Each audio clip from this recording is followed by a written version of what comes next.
In the top stories, National Assembly celebrates International Women's Day. Honorable Iseline Phillip delivers International Women's Day address, and Nevis Island Assembly Gender Affairs Minister issues statement on International Women's Day 2023. The details to these stories and more after the break. Easter is coming, and that means it's time to do some spring cleaning. It's time to upgrade and refresh your home today and save up to 30% off store-wide. Change off that old lounge chair, dining room table, or any furniture item now and save big. Plus, shop our large selection of appliances, televisions, and electronics for the biggest deals. No cash, no problem. Shop with Quartz Ready Finance and pay $0 for 30 days. And before you check out, don't forget to add extended warranty with our Quartz Super Shield product, which will protect your purchase for up to 4 years. This offer is available online at shopquartz.com for a limited time only. Act now before the deals are gone. Conditions apply. Quartz, bringing value home. In cricket, there are a few essentials: a bat, a pitch, a ball, some fielders, and plenty of refreshments. Enjoy the cricket with Angostura Chill. Angostura Chill, the official refreshment partner of the Hero CPL T20.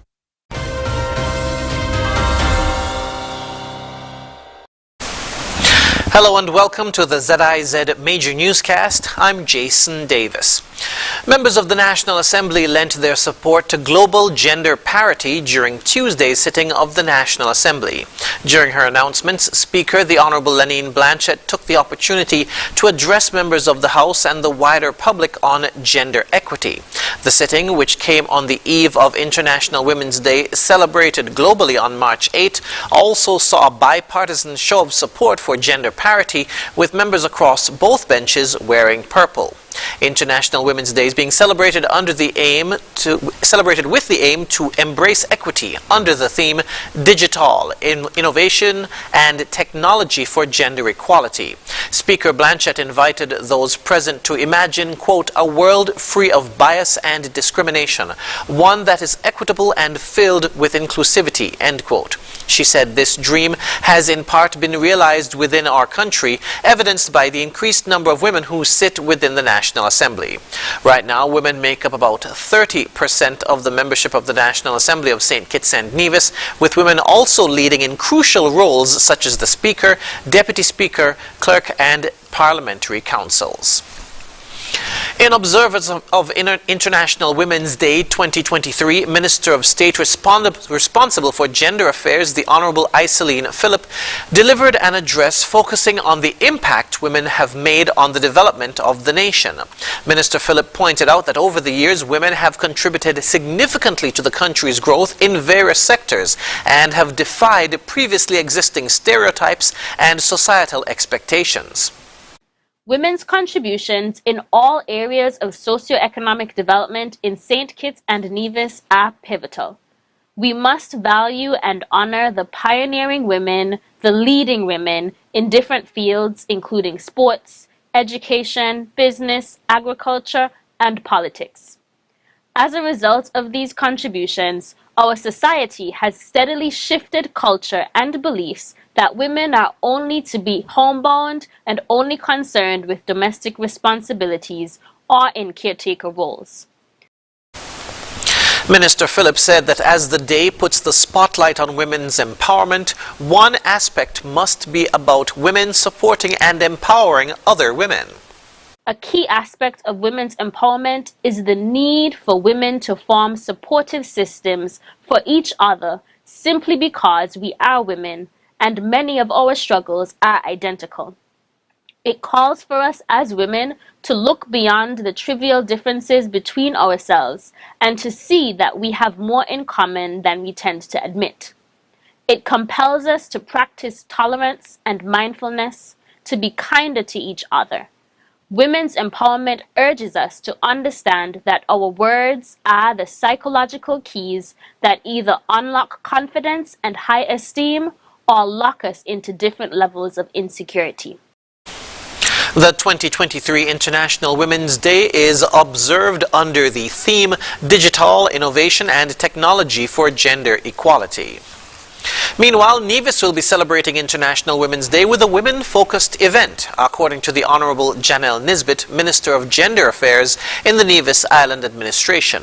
On March 18, there will be an event at the Malcolm Gishard Recreational Park dubbed Women Can. She said the aim is to assist women and girls with the tools to pursue their goals, dreams, and aspirations. The event is expected to include pop-up shops featuring women in technology and entrepreneurship. During an address, Minister Nisbet encouraged the nation to do its part to ensure that women and girls are included. She said that the Department of Gender Affairs is committed to championing the cause to educate women and girls about the exciting and far-reaching opportunities that are present in technology. She said, quote, "It is our mission to change the status quo, and we ask that you all join with us to encourage and empower women in technology. In every aspect of society, women have proven to be creative, bringing fresh ideas and perspectives to the table," end quote. International Women's Day 2023 is exploring the impact of the digital gender gap on widening economies and social inequalities, widening economic and social inequalities. The day also spotlights the importance of protecting the rights of women and girls in digital spaces and addressing online and ICT-facilitated gender-based violence. Right now, women make up 28% of the workforce in science, technology, engineering, and math, also known as STEM. And as the nation observes International Women's Day on Wednesday, March 8, for the first time in history, the Federation has 4 female telecoms leaders. Pat Walters is CEO of The Cable, Carleen Telesford is CEO of Digicel St. Kitts and Nevis, Lorraine Mitchell is Country Manager for Flow, and Adiel Shiverton is General Manager of City Wi-Fi. In a statement to ZIZ News, Cable CEO Pat Walters said, quote, "We truly demonstrate this year's theme, Digital Innovation and Technology for Gender Equality," end quote. After the break, ECCB wraps up outreach in St. Kitts and Nevis, and Governor General hopes to inspire younger generation of women. Stay with us. Here are your horses Value Mart IGA specials. Running March 9 to the 23rd. Now your Value Club Blue Tag specials.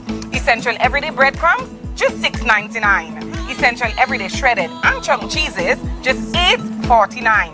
Essential Everyday Applesauce Bowls, $11.99. Essential Everyday Instant Puddings and Gelatins, $4.49. Purex Detergent, $14.99. Essential Everyday Trash Bags, $21.99. And now our very low weekly Value deals. IGA and Essential Everyday Peanut Butter, $9.99. IGA and Essential Everyday Vinegar White, 5%, $5.99. Essential Everyday Pasta, $4.99. IGA and Essential Everyday Cream Cheese, $6.49. Mueller's Lasagna, $6.99. Soft Soap Liquid Hand Soaps, $5.99. Shop smart, shop Value Mart.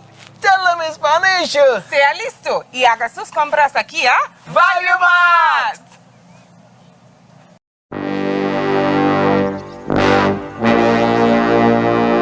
Want to get away? Now you can. Stop standing in long ATM lines to withdraw cash. Use your national debit or black cards to complete a wide variety of transactions at supermarkets, variety stores, gas stations, pharmacies, and more. Shop online at the most popular websites and stores for quality brands using your national debit or black cards. And take back your time to enjoy all the things that you love to do. Remember, instead of waiting in long ATM lines to withdraw cash, use your national bank cards today. National Bank, always here.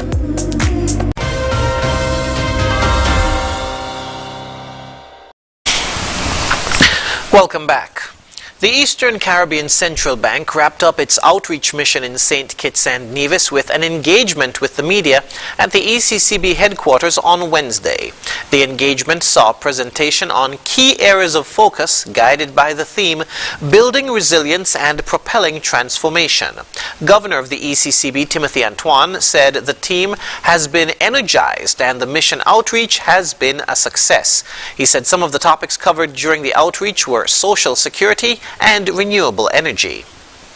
Everywhere we went, people listened and people had ideas and suggestions they wanted to put to us. We were particularly pleased with the turnout of civil society, both here on St. Kitts and on Nevis. Because this is broad-based now. You have faith community, you have youth, you have the young parliamentarians, unions, labor unions, churches and so on. So broad cross-section of our people, and they were in the full number and they had much to say. They listened and had much to say in terms of questions and also suggestions. That was very gratifying. Deputy Governor of the ECCB, Dr. Valda Henry, spoke of her impression having been part of the outreach mission for the first time.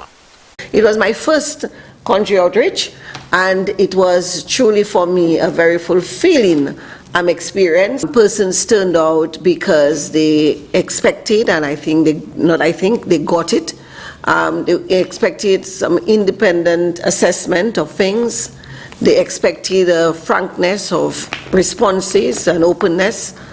And in every sector we met, whether from the government, the cabinet, the governor general, the leader of the opposition, the premier of Nevis, the civil society, the bar associations that we came from, and also the consular, the diplomatic and consular corps, which we met for the first time as part of the country outreach.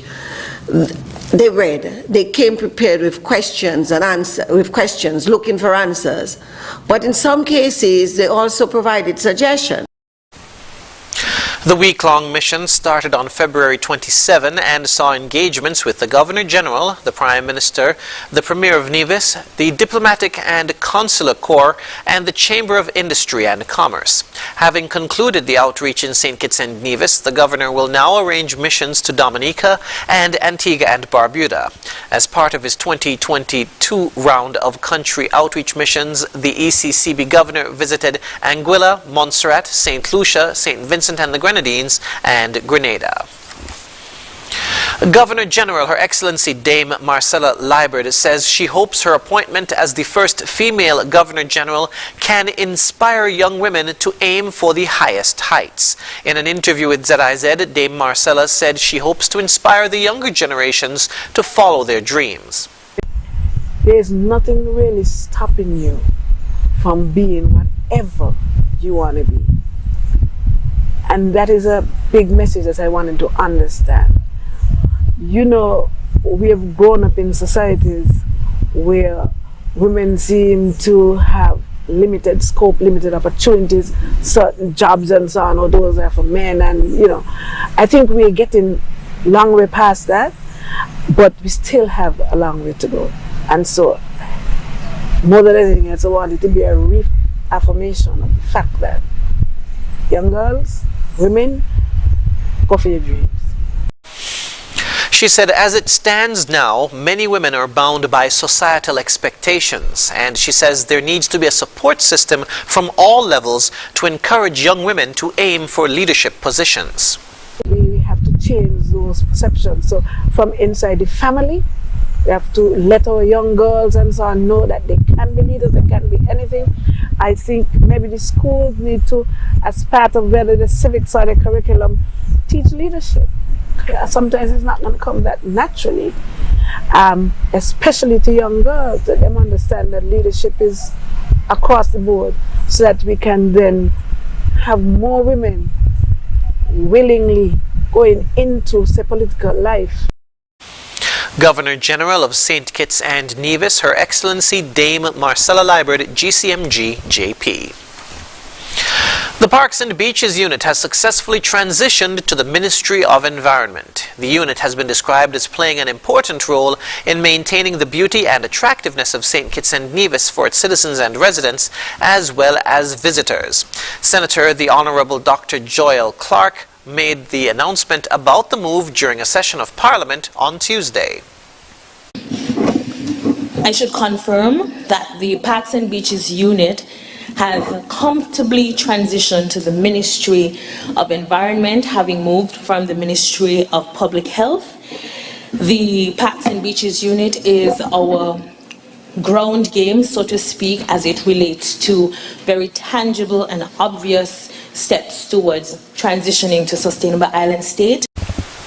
Dr. Clark noted that the Parks and Beaches unit has come on board to ensure that the Federation's recycling initiative continues to be strengthened.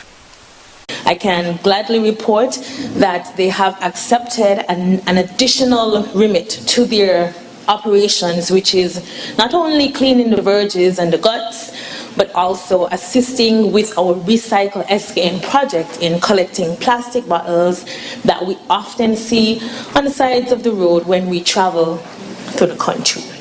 And you'll notice an increase in plastic bottles after a heavy rain event, which means our guts also need addressing. Senator Clark said that the ministries under her purview continue to play a significant role to transition the Federation of St. Kitts and Nevis into a sustainable island state. Kittitian National and Grandmaster in Taekwondo and Hapkido George Summersall recently attained the highest rank in Taekwondo, which is the 9th Dan Black Belt. Summersall was awarded this latest rank after participating in the 480th Taekwondo promotion test conducted by the World Taekwondo Chang Mu Kwan on January 30.